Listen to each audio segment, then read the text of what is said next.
A simple thought. Monkeys, that are known to have a developed social life, organize in small groups of several dozen members. The size of each of these groups is limited.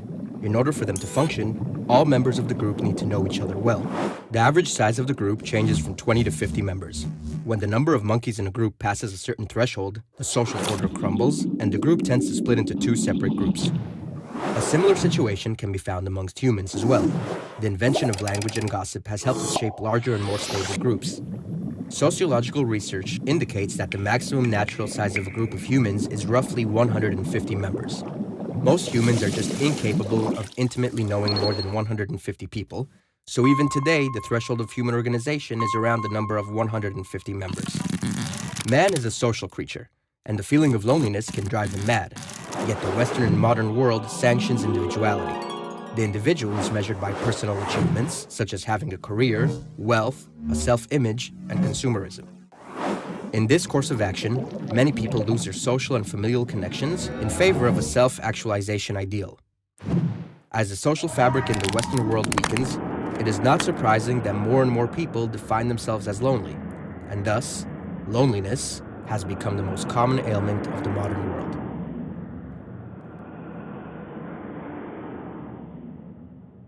One of the possible reasons for this ailment is the online social network. In a world where time is money, in which our surroundings heavily pressure us to achieve more and more, our social life becomes tainted and more demanding than ever before. And then there's technology. Simpler, hopeful, optimistic, ever young. We become addicted to virtual romance, disguised by the social network which supplies an impressive platform that allows us to manage our social life most effectively.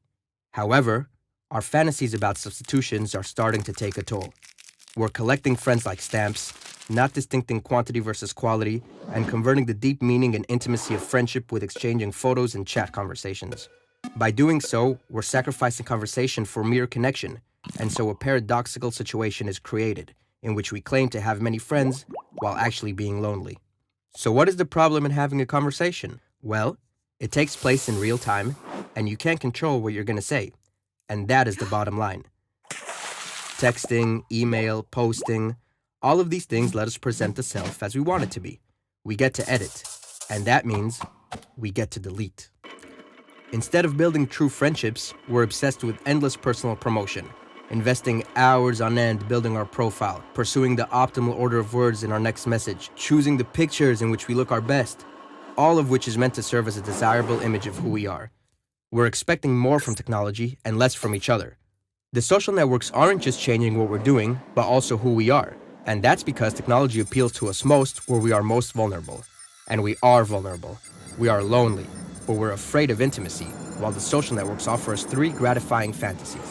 One, that we can put our attention wherever we want it to be. Two, that we will always be heard. And three, that we will never have to be alone. And that third idea, that we will never have to be alone, is central to changing our psyches. It's shaping a new way of being. The best way to describe it is, I share, therefore, I am. We use technology to define ourselves by sharing our thoughts and feelings, even as we're having them. Furthermore, we're faking experiences so we'll have something to share, so we can feel alive. We slip into thinking that always being connected is going to make us feel less alone. But we are at risk because the opposite is true. If we are not able to be alone, we're only going to know how to be lonely.